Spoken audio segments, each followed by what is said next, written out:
is MasterChef 2015. Oh my goodness. Where Australia's finest home cooks Welcome. This is the moment you've been waiting for. You ready for this?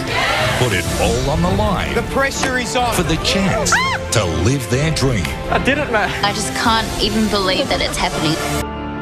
But these amateurs will rise above it all Oh my goodness. to deliver food I've never tasted anything like it. more incredible That is ridiculously good. It's restaurant standard. Oh, than anything our judges have seen before. That is the best I've ever seen. My gosh.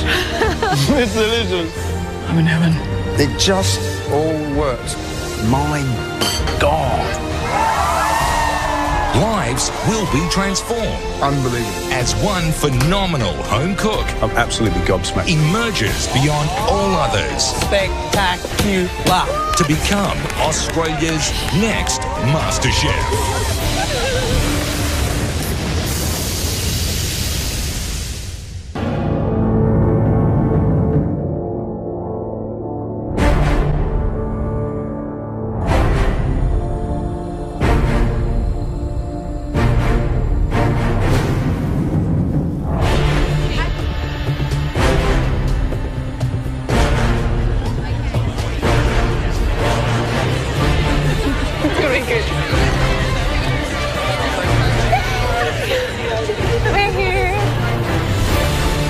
Here we go.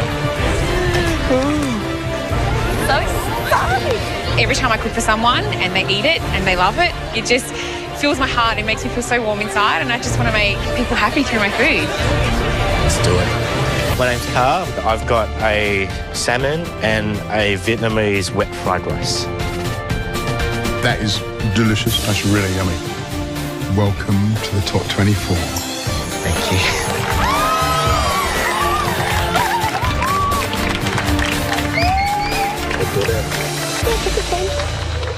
Right this minute, you need to savour the moment. You made it. You got in to the top 24. So stop for a second, pinch yourself. Well done. Now you need to forge forward the future. Everything else in your world doesn't matter. Because right now, it's your moment. And one of you will be crowned the next MasterChef.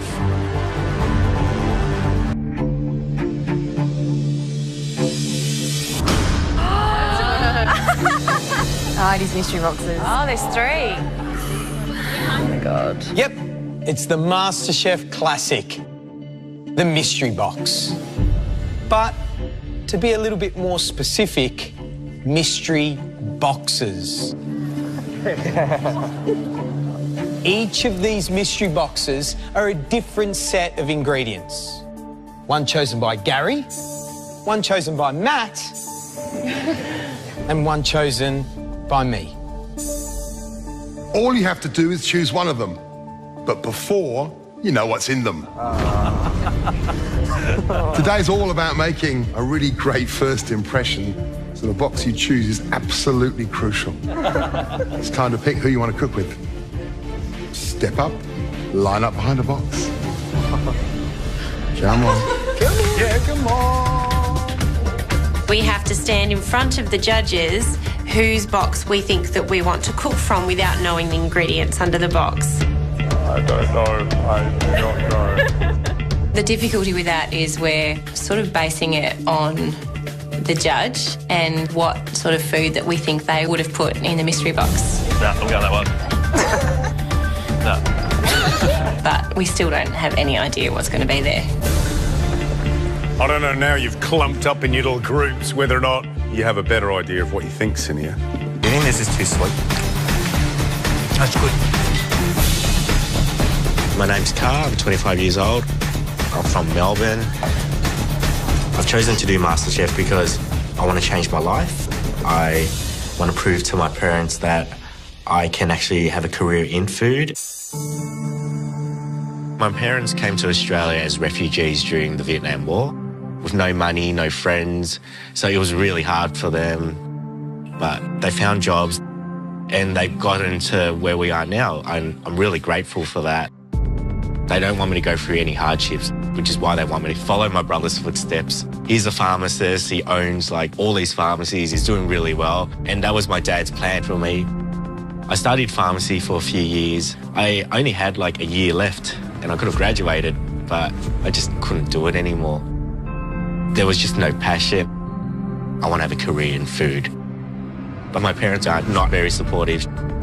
Why you not follow your brother?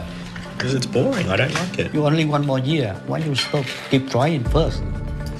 I'm not happy. Like mum says I'm not happy. Yes. It's sad, but in Asian culture, females are just in the kitchen, men just sit and eat. My dad ever saw me in the kitchen, he'd be like, get out of the kitchen, because he thinks being a chef is a woman's job. You know, now you are my son, okay? But it's not your life, it's my life. You don't need to worry about it. I know that, but I still worry. I don't know how about the future. I would say a lot is on the line, because if I don't do well in the food industry, like I feel like I've failed them. Like it is hard, but I've got to, as I say, I've got to go my own way now. I chose George's box. I'm trying to do like a tart with a cucumber curd and pickled cucumbers. I just want it to be simple and refreshing and all that. It's very important for me to succeed and do well today. I need to impress the judges with my dish. Next up, Car. Walking to the judges, I'm really nervous. We'll go up on this one and have a look, don't you?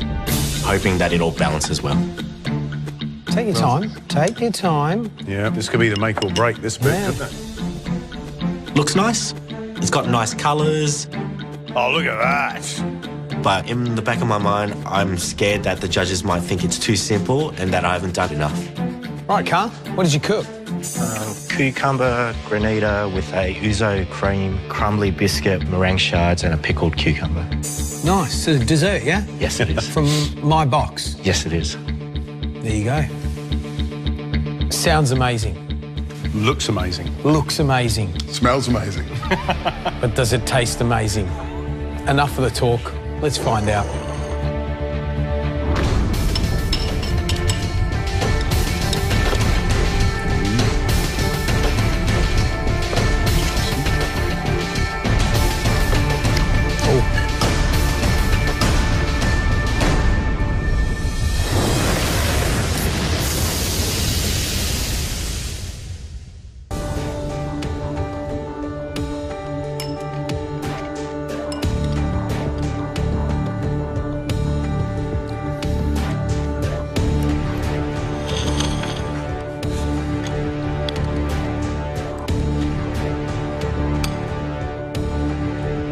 Right, so at the beginning, we had looks amazing, smells amazing, sounds amazing. Yeah.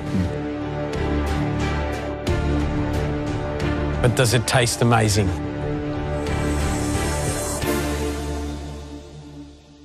Tastes amazing. The best moment is when the ice is melting and there's that lovely kind of warmth of the biscuit and the cream is kind of, you know, just beautifully smooth and you get this sudden pop of crunchy pickled cucumber. And that's smart thinking. Jeez, that's a great dessert for your first cook in the MasterChef kitchen. Thank you. Well done, Carter. I was speechless. I was just smiling. I was like, it was such a big surprise for them to say it was an amazing dish. I was over the moon. Thanks. Car, we're excited to have you in the competition, really, because you're a good cook. And then you find yourself standing here. And I think your parents didn't want to see you come in, did they? No. Focus on something else, I'm sure they said. Yeah. Is that right? They didn't want me to do MasterChef. They don't think highly of chefs. They think it's not a respectable job, no offense, but that's what they think. Yeah. But like, that's what I love doing. I love cooking, and I'm just here to prove them wrong and do the best I can.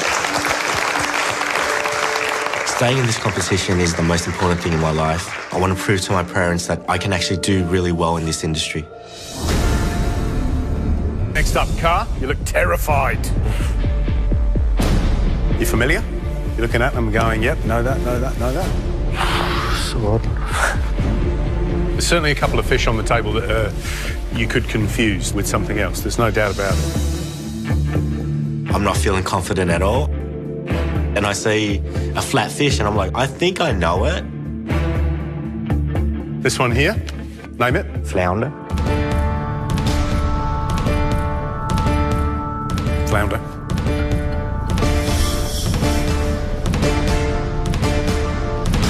No. Car. It's all right, Carl. You're the first into the second round of the elimination. I'm really disappointed because I am one step closer to being eliminated now. Come on, Carl. I'm just trying to get these fish fillets off. I'm stuck at the ribcage area and I'm not too sure what to do, so I just hack it and get through it, and I can see that I'm doing a really bad job with the fillet. 2 minutes down, 2 minutes left. Come on, guys. I don't know who's looking more worried. Let's start with Car. Bring your fish forward. Let's have a look. I'm really nervous. I don't want to go into the third round, another step to elimination. Gee, you all had a bit more trouble than we thought you'd have. Car? Yeah, 4 minutes.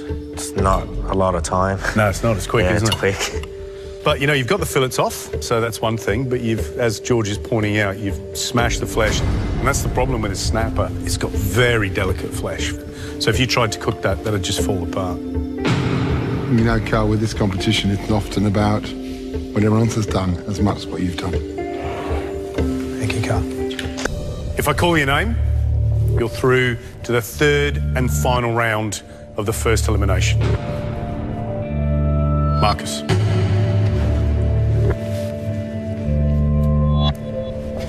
Georgia. And the third person is Car. It sucks. No one wants to be there. No one wants to be the first one out, so I've got to push through. Well done, Ashley. Well done, Jessica. Saved yourself. So, girls, up you go to the balcony. Well done. I am so relieved. I don't know if I could have faced going through another round on a fish challenge, and it's just the best feeling.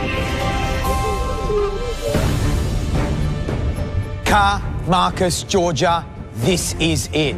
This is your last chance to stay in this competition, to save yourself, to prove to yourself first and foremost, and us, that you can cook. If I'm the first person eliminated from a fish challenge, I'll never be able to look at my dad in the eye ever again. I'm just really hoping that I can redeem myself. You have 45 minutes to cook a magnificent dish from these beautiful ingredients, including that fish. 45 minutes is not a great deal of time. I'm going to have to cook simply, which is something that I don't generally do. But you know what? I'm giving it a red hot go. This is it, guys. First elimination, make or break time.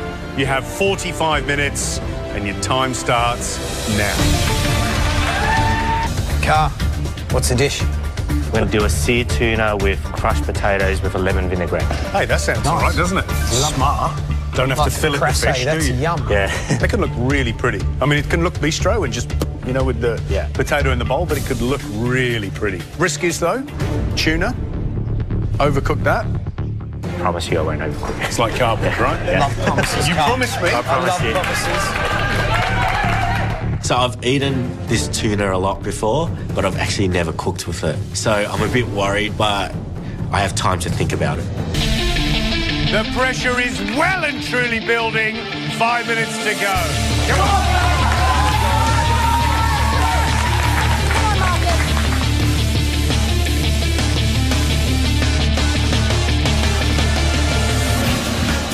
With 5 minutes to go, I start cooking my tuna because I know you only need 30 seconds on each side. I'm feeling nervous, but I've eaten a lot of tuna before, so I know what perfectly cooked tuna should be like.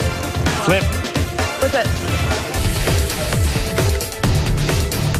Time to start plating up. 3 minutes to go. Come on.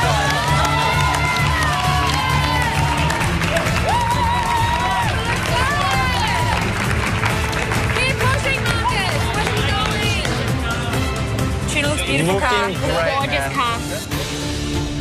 I'm worried about Carr because I think his tuna's looking really good, but I'm a bit worried how he's going to play it up because at this point, presentation is just as important as the actual dish.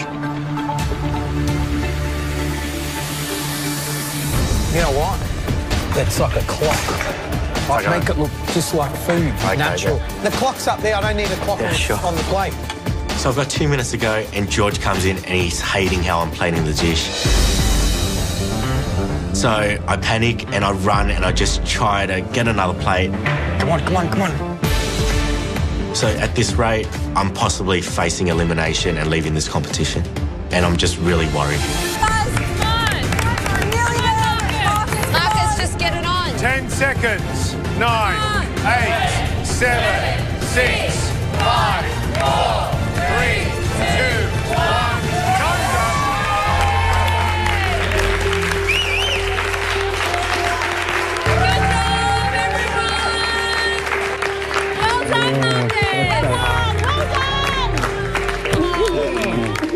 Time's up. Time's up and I'm absolutely exhausted. I've barely got fingers left to count, but I've got something that resembles a meal.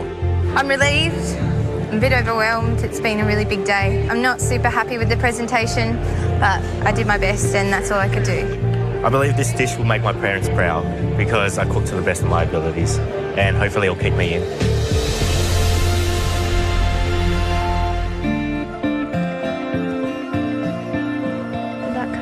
Good luck, mate.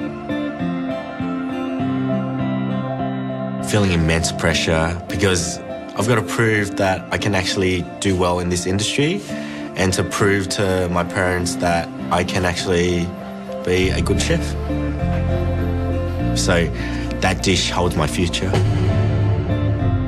So, Carl, what have you cooked? So seared tuna on a bed of crushed potatoes with a vinaigrette. Okay. You pleased with the dish? I'm a bit scared that it might be too simple. Yeah, that's what I'm scared of. You know, the funny thing is, when you started cooking, right, and I'm going to be straight up and honest with you, I thought, what a great idea. And then I was looking at Marcus struggling with his batter and thinking, I know the result of this. And now you've put the dish up. I don't know. That's the truth. Fingers crossed. Thanks, Carl. Thanks, guys.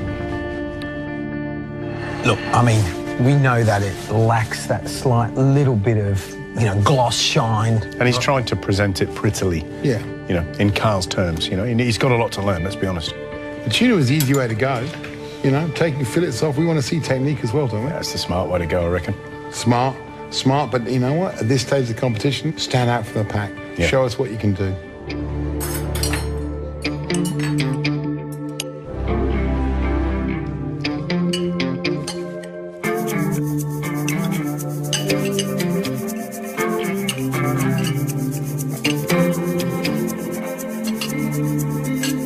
The biggest problem with seafood is that a lot of the time it gets covered in flavour, where you don't actually get to taste that fish. And I taste that tuna. It is beautifully cooked. Could there be more? Yes. And when I say more, I mean I'm getting this sort of one-dimensional flavour, which is nice, and I'm not complaining, but it's that little bit more. No, I agree. I think what he's done well is champion the tuna. There's no doubt about it. And I think the choice was smart. I think the rest of it was play safe. In terms of the elements, the potatoes are well cooked. The tomatoes have broken down to an almost sticky, super sweet, sour combination, which is great. And the tuna's perfectly cooked. But it's monochrome in look and it's quite two-dimensional in flavour. And I'm looking for that third dimension. I'm looking for that excitement. Right, let's get the next dish in. Yeah.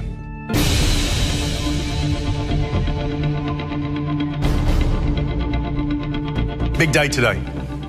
Your first elimination of 2015. And these kind of things test your resolve, your resilience, your cooking skills, your knowledge, your creativity. Georgia, Marcus Carr, the pressure really got to you. Certainly in round 1, then round 2, and in round 3, you all stumbled. My heart's beating out of my chest and I really don't know at this point how I've gone. I could be going home. There was, however, one dish with one too many negatives. I'm worried that my dish might have been too simple and that I'll be going home. One dish that will send the first contestant home in 2015.